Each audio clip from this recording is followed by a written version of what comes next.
World Triathlon Championship racing returned at the weekend with some phenomenal racing in Yokohama, where the action began with the para-triathletes tearing up the course and Jetse Platt, Kelly Elmlinger and George Peasgood among the gold medal winners, before USA's Taylor Knibb produced an incredible display to take the women's gold, and then Norway's Kristian Blummenfelt held off Jelle Geens to win the men's race. You can watch all the action back on demand on triathlonlive.tv, as well as a bunch of interviews and the all-new Triathlon Live show hosted by Tommy Zaferes with guests Joel Filiol and Helen Jenkins. Now, Jelle Geens was kind enough to dial in from the middle of his long journey back to Girona on Sunday evening to give us some brilliant insights on the comings and goings in Yokohama. This is a goodie. I hope you enjoy it. Today on the World Triathlon Podcast, we get to hear from Belgium's Jelle Geens, fresh from winning a magnificent silver in the season opener in Yokohama at the weekend. Anticipation of the first World Triathlon Championship Series action of the year was of course huge, and the races certainly delivered. So Jelle, welcome to the podcast. Hello, thank you. Thank you for having me. Well, I mean, it's a thank you from us, a big thank you for taking the time. You're actually still in transit back to Girona, is that right?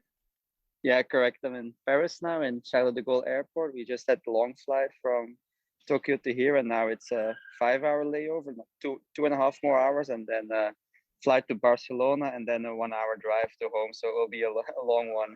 Wow. How are you feeling after Saturday?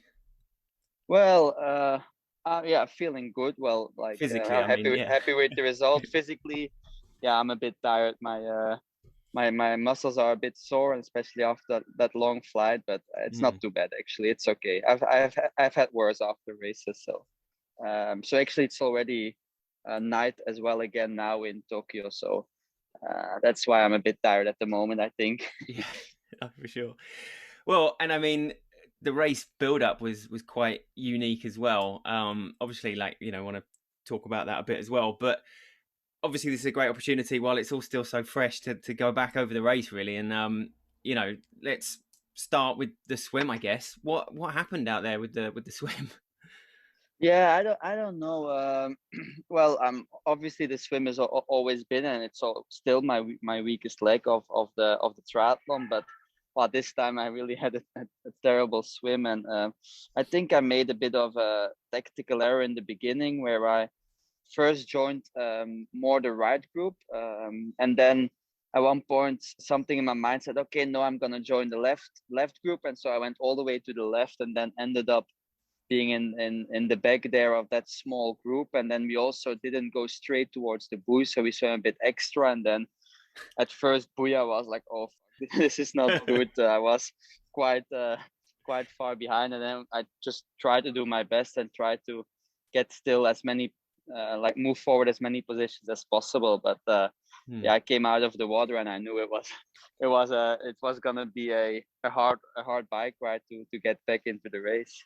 So actually, by the end of that first lap, when you came out of the swim and then got back in, whereabouts were you at that stage? Had you managed to get back into the hunt by that point? Well, I got back I was able to get back into the group, because at the first buoy I didn't even had contact with the group in front of me, so I was able to swim back up to it. And well, it was just trying to gain as much position as possible. And it's always hard to know exactly where you are in during the swim, because well, you don't see so much, and it's not so obviously to know where or which position you are. But this time I was quite sure I was far behind, so I knew it was not a good swim. But well, luckily it's only one third of the triathlon done then, and there's still a lot possible. And I think that's something I showed yesterday, and I'm happy with that. My mental strength, that I could still push myself, and didn't let it all go after that terrible swim. So I'm happy with that. No, for sure. I suppose also, you know, it being the first race back, you must have mentally gone through where you want to be at the various stages, right? And for that first section to go kind of wrong, that was perhaps like a good test of your mental fortitude as well, right? To know that you didn't panic and just got straight back onto it. Yeah, well, I wouldn't say I didn't panic. At one point I definitely panicked a bit in the early stages on the swim, but then I got back into it and focused again on just trying to trying to take as much water as possible with each stroke and trying to go as hard as possible and trying to overtake people. And yeah, it's indeed like, of course you think about what space or what spot you want to get out of the water beforehand. And well, obviously sometimes it doesn't go according to plan, and this was one of those times. And how were you actually feeling like on that start line on the pontoon there for the first time in such a long time? Did it feel very different, or did it all kind of come back and click straight back in?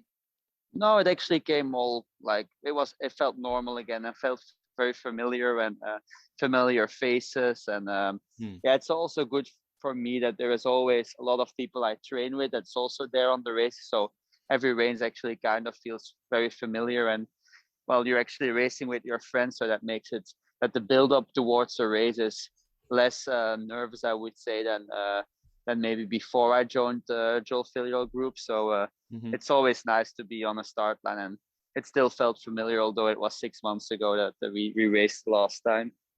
Obviously, the build up, your preparations were far from normal anyway, and the bubble and the kind of quarantining that needed to go on around the race. Was Joel not being there a sort of another? How did that feel, not having him around? Well, it didn't change much. Like, I think we're all grown-ups and we all know what to do, and we all have enough experience to know what to do. And of course, I heard them every day in when I was in Yokohama. But still, the Belgian bonds coach was there, Nick Balus, and that's normally the guy we do our stuff with, and he helps us during those days before a race. So it didn't change so much. It's always nice if Joel's there for some like last minute or tactical advice, and during the race as well. But I think we're all experienced enough so that we can also deliver when he's not there. Yeah, for sure. But equally, I suppose none of you had experienced that kind of build up. I mean, from afar, like a huge amount of respect for the way that everybody obviously just cracked on. And I know you were also all very grateful of the opportunity to race, and that obviously a huge amount of work went into putting that race on. Yeah, for sure. Yeah. Actually, just before we left Yokohama, I was talking with Marta about this, like that the organization, it was, well, quite insane actually, how everything was perfectly organized and everything was arranged. Like they thought about every little detail, and it wasn't the race preparation or the race week we normally have, and it was way more restricted, and we could only train indoors, and everything took longer time because we had to wait for buses and everything. But well, I think that's the way it needs to be done now, and I think all the athletes were very grateful for the opportunity we got there, and I didn't hear anyone that complained too much about all of this, and was just grateful that we were able to race. And I think World Triathlon and also the Japanese Triathlon Federation or organization, they did a super good job on being able to do this race. And I think we can show also for other sports outside of triathlon that it's definitely possible to organize races, and there just needs to be a strict protocol, and then it's definitely possible. Yeah. And particularly with triathlon, I guess there's a huge amount, and with the para triathlon races going on too. Yeah. Obviously, there was all that, but yeah, in a situation where things could have become very difficult for you as athletes, and none of you really necessarily knew exactly how it was going to be, it must have been reassuring that it did actually sort of unfold. You got a sense then of the amount of work that had gone into it, did you? Oh yeah, for sure. Like it must have been a huge effort by a lot of people, I think, to set all this up and to organize all of this. It was indeed before we went to Yokohama, we weren't really sure how it was going to be, and how, for example, the food we would get. So I would bring tons of food. So if they wouldn't have a sufficient amount of food or whatever, that I would always have backup. So it was a bit of we were all going in, I think, well, especially people of our group that I spoke of, we were going into this week with saying like, well, what happens, and we're just gonna go with it. And if we have to, switch a bit or like do something different in what we would normally do, then we just go with it. And I think that was the right mentality going into this race. And I think it was just very important not to stress over the details. Definitely. What of the extras, shall we say, that you brought with you? What were you most grateful that you kind of finally had with you, and you were like, yes, if I didn't have that, that could have been.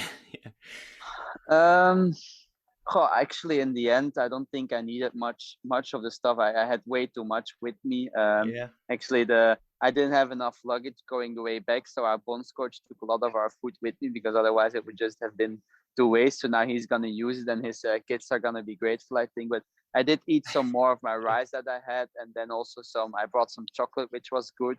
Mm-hmm. Some rice crackers, barbecue rice crackers. Those were actually gone after 2 days already. Yeah. And then I brought some cookies and some snacks. I think mostly I was happy about that. I brought some snacks. And actually, I always made my own breakfast because I wasn't 100% maybe the breakfast I wanted. So I would always cook my own oats. Mm-hmm. So that's actually maybe the thing I'm most grateful of, that I took oats with peanut butter and some nuts. So that was always a good breakfast. Yeah, good fuel. Yeah. And all the bike setup, was that like, it looked like it was in a kind of ballroom or something? Was that the case? Like all the turbos and things? Yeah, indeed, it was like in a big room. I don't know what they used it for, but it was sort of a ballroom because they had like pretty lights on top Yeah. on like the ceiling. And yeah, there everyone had their own trainer or like turbo, and that's where everyone biked. Also, again in like these different groups, so that you would never be with too many athletes there, which actually was. Well, it wasn't too bad. It's because in race week you only bike short, and so it was good enough to just do it all on the trainer. So, I mean, coming into the race, like all of that aside, how were you? How were you feeling, sort of physically, in terms of preparation compared to, you know, last season before? Were you? Are you coming into this obviously like a huge year, Olympic year, and so on? Are you coming into it feeling like you're in the shape of your life? Well, it's good to know in our group if you're in shape or not, because we train with some of the best in the world, so you can easily compare yourself a bit. And I felt like I was in a very good shape, and I also I felt that my swim, also bike and run, all was in a good shape, and maybe indeed the best I've ever been. And I would say I've had the best winter as well I've ever had, with no injuries. I haven't been sick. I basically didn't miss any training. So yeah, I felt comfortable in my fitness I had, and I was confident going into a race. But it's always nice to see it also executed during a race. Totally, and to come out of that T2, basically, I mean, you were sort of alongside Jonas Schomburg, weren't you, out front? I mean, Mm-hmm. that feeling alone must have been pretty special because, you know, you've got to back yourself on the run, and it was looking good at that stage, right? Yeah, indeed, for sure. I think once I can start the run in like in the front group, I always have a good opportunity to fight for that podium spot. And I had a good transition, and I know Jonas from race, and I know he always goes out very quick. So the first K, it was really just for me try to follow Jonas because he actually was going quite fast, and it was only when he slowed down a little bit and I overtook the lead and looked behind it, I saw that we actually had quite a big gap already on the second group, and that we were with 4 left. So I decided to keep the pace high, to try to keep that gap from that second group, because I knew Vincent Louis was in that group and he's super fast at the finish. So I would prefer having that gap to go into the last lap than not having a gap. So that's why I decided to push the pace. And then unfortunately, there was not many other people that tried to help me in front, because it was actually at some points quite windy. Alexi actually did take a few pulls. And then at one point it was just Kristian Blummenfelt and me that was left. And well, my thought was still the same: try try to get the others to not come back, because I also saw that Morgan Pearson attacked from that second group, and so that was a bit my tactic. Just try to make sure that people who are maybe faster than me in the finish line, especially Vincent Louis, then not to come back. So that was a bit my tactic going into or during that run. Sure. I mean, yeah, so you were able to have a sense of like the distance between you and that chase pack then, and obviously like you knew enough of what was going on back there to see that Morgan had kind of got himself into a great position as well. Yeah, you always, every lap you had this like little out and back section where you could easily see the others behind. So it was quite easy to follow. And then also when we came around transition, the bonds coach Nick Ballas always gave some updates as well on the gap and what was happening. So it was quite good for me to understand and to realize what was going on. Was part of you expecting at any moment to have Vincent kind of coming alongside you then? Well, maybe in first lap for sure, I thought they would maybe at one point bridge up. But then when the race was going more into the later stages, I also realized that that if they had the legs to go that pace to catch up, they would have already done it. So and I still felt quite decent as well, like that I definitely could keep run that pace. So at that point I knew it was gonna be to, well, it was only Kristian and me left, so it was gonna be between us for the victory. Yeah, well, and obviously, yeah, Jonas kind of faded. Then Alex, like you said, like he'd taken a couple of pulls, but definitely of the three of you, probably looked the least comfortable, I guess. And when he faded, Yeah. someone as quality runner as he is, when they fade, that must have given you an extra boost as well, if you're still feeling good, right? Yeah, for sure. When I was when we got the lead group, and I was thinking about who in this group is strong runners, like Alex, he was probably the one I would say has the best run. So seeing that he had to drop off because of the pace I was running was definitely a confident booster. Yeah, for sure. And then I mean, you know, hindsight is a terrible thing and a wonderful thing at the same time. So, you know, you say, I know Kristian said in the after race interview, like he was feeling like his hamstring a little bit over the first half of that run, and and you know, he definitely looked like he was kind of struggling to keep the pace at various stages there.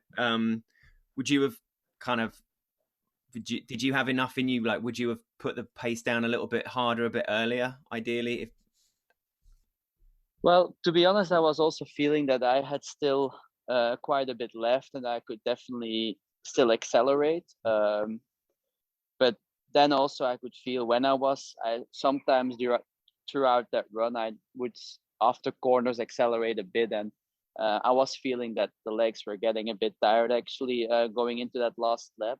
yeah, But yeah, I heard it. I heard Kristian breathing quite loud behind me, and every time I asked him to take a pull, he would even breathe louder. And so I thought I thought I was the strongest on that run, but well, then he had like the attack he did was quite fast, and he accelerated quite with a lot more speed, and I could follow for a bit, and I had hoped he maybe couldn't keep that pace throughout that whole last lap, but yeah, he obviously did, and then I couldn't go with that pace. My legs were just saying no to me, and I had to settle for that second place. Yeah, I mean, watching it on Triathlon Live, he obviously, you know, he made a move, and then you held on, and he'd make a move and hold on, and then that final one, and then the camera kind of, I think he was coming around the corner, and then it obviously showed that there was a bit of a gap now, but his cadence, his legs were just absolutely flying still, and like they were, you know, he obviously accelerated away, and then just there was no stopping. So I guess that was kind of... Yeah, indeed, that was it. Like I couldn't indeed follow him for his accelerations for quite a bit, but then at one point, yeah, it was the legs were just done, I think, and I was mentally also thinking, well, I should definitely make sure I not fade insanely here, and and I lose this podium spot. So at that point, I knew the Kristian was stronger than me in that final part of that run, so I had to settle for that second place. And that was obviously him being stronger on that last 2K. But to be able to leave that first race of the season with the silver is obviously hugely gratifying, and to know that you're in the right place, right? Did it also flag up a couple of things that you're kind of, apart from the swim at the start, obviously, like, a few things that you're definitely going to work on over the coming weeks and months? Yeah, definitely. I think one of them is that start in the swim, and and swim in general. It's something I'm always focusing on, and every swim session it's important for me. So that's definitely something I'm gonna work on towards the Olympics. But then I also think a big thing for me to take away is to be more tactical on the run, and don't just lead out and assume you're the strongest because the others don't take pools. The others can also have their tactics, and that might be not taking a pool. And I think that's something for me to think about in the future. And it's good that I had this experience now, and I won't make this mistake anymore, I think. Yeah, I mean, to be in those kind of positions in these big races, I mean, that's what you want, right? Obviously, the podiums and a gold would be great, but if you're thinking about Tokyo and you're thinking about the games, you need to be in these situations against people like Kristian and against Alex or Vincent, and to have things like that to work on, right? If you're finishing sort of 10th, 15th or whatever, then and leaving without necessarily taking anything away, then that's not really helping the Olympic build-up, is it? No, indeed. I think it's very important to also learn how to fight for those medals and learn how to win. And I think every opportunity you have to fight for that victory is you learn stuff. And I think that's also why this Yokohama experience is very important for the future for me, for sure. You mentioned Rio and being like disappointed coming away from there. When you were going into Rio, what was the target from those games?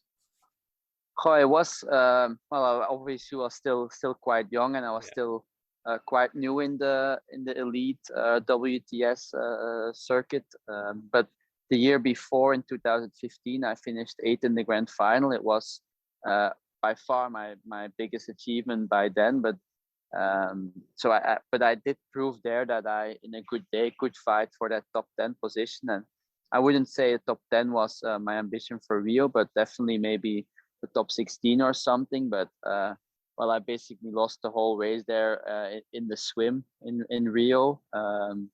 And that was actually, for me, very disappointing to be in, by then, and maybe still the most important race of my life until that moment, to do my worst nightmare, which is not having a good swim and not being in the race after the swim. So that was very disappointing, yeah, for sure.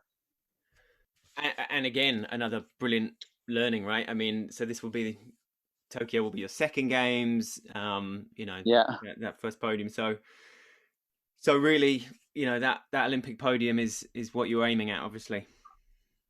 Yeah, I think so. And I think I should aim for the podium. Tokyo, I've now had 3 times that I was on the podium in a WTS, or now the WTCS. Yeah. So I definitely, I should definitely go for that podium. And I also know, for me, it really depends a bit on the situation. I need to have that good swim. I need to be able to run from the front. But once I'm up the front, I also know, and I also should believe in myself for that run. And I've proved that in many occasions, this year, last year, and 2019, that I'm one of the fastest runners in the circuit. And I should definitely back myself up also in the Olympics on my run.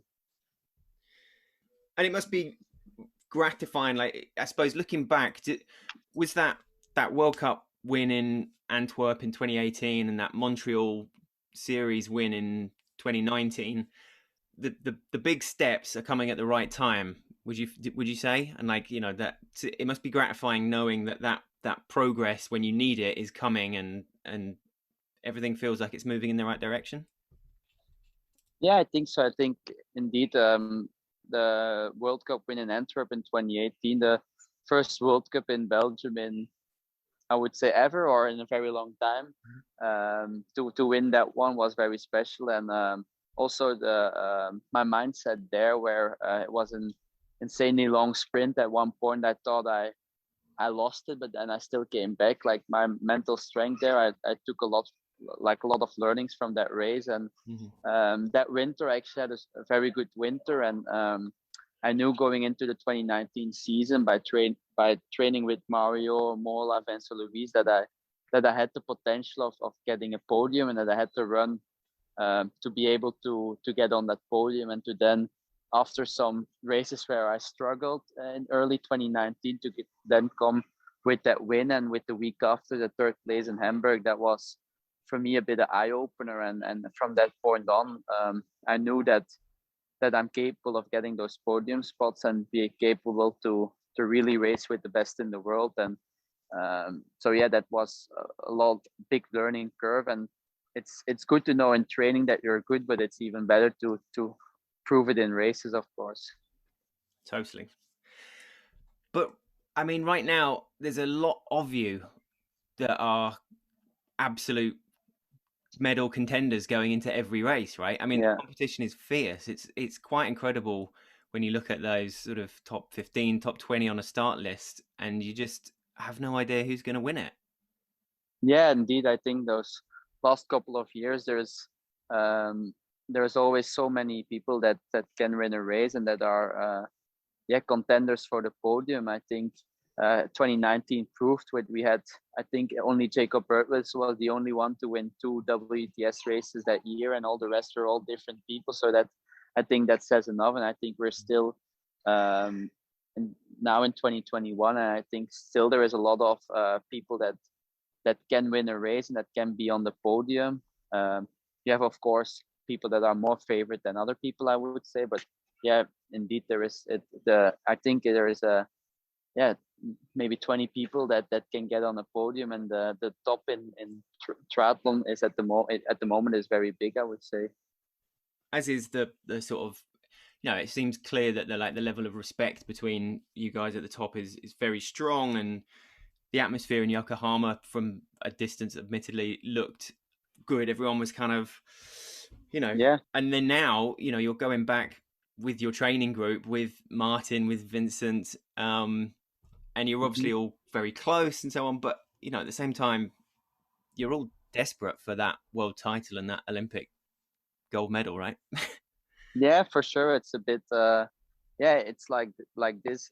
Indeed, I'm yeah, we're now in, yeah, traveling with actually a lot of the a lot of the people raised in Yokohama were on our flight. I think maybe 80% of the flight were triathletes going from Tokyo to Paris. And yeah, it's super nice actually. That's what triathlon makes so fun, and what me looking forward to a race is because everyone is so nice to each other, and it's just a big group of friends. But then of course during the race, it's each for themselves, and everyone wants to get that victory or that podium. And but then after the race, it's super nice again. And it's a bit the same in our squad as well. We all know that training with each other will make each other stronger.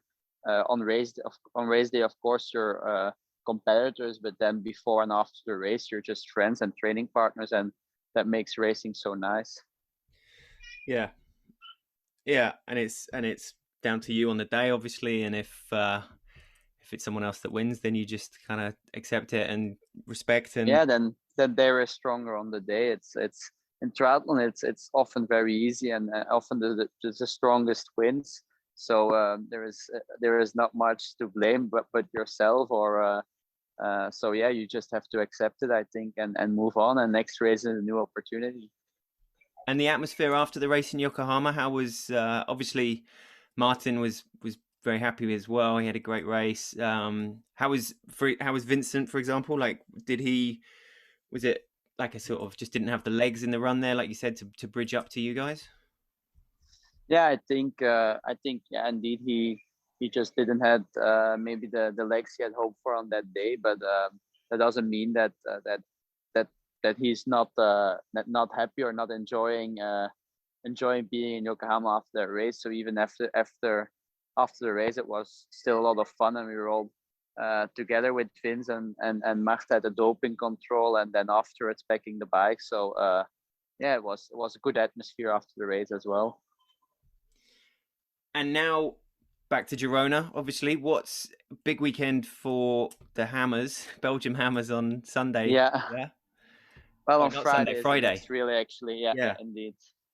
Yeah, indeed. So we are now on our way back to Girona, and then on Wednesday we'll take the flight again to Lisbon. So it will be a short 3 days in or 2.5 days in Girona, and then I will only do the mixed relay. Marta will do the double, and we'll do the individual race as well. Oof. And then after it's back to Girona, training for Leeds, which will be my next individual race. Yeah. Great. And obviously the Hammers very keen to get that Yeah. spot dialed in, right? Yeah, indeed. I think well, it's a good opportunity for us as to race again with the four of us. I think there hasn't been many races these last year where all four of us were healthy, and with four I mean Marta, Claire, Valerie, and me. So Claire, Michelle, Valerie, Barthélemy, and me. Mm-hmm. We often had races where or someone crashed the day before in the individual race, or someone was injured. So it's a good opportunity to be able to race with the four of us.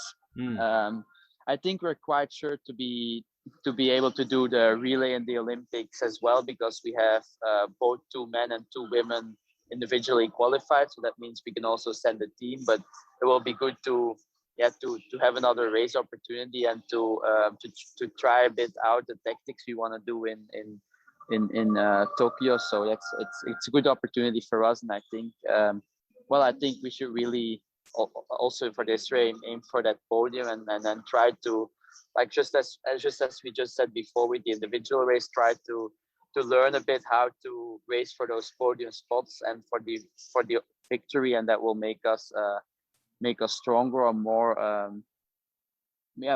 better for that relay event in Tokyo.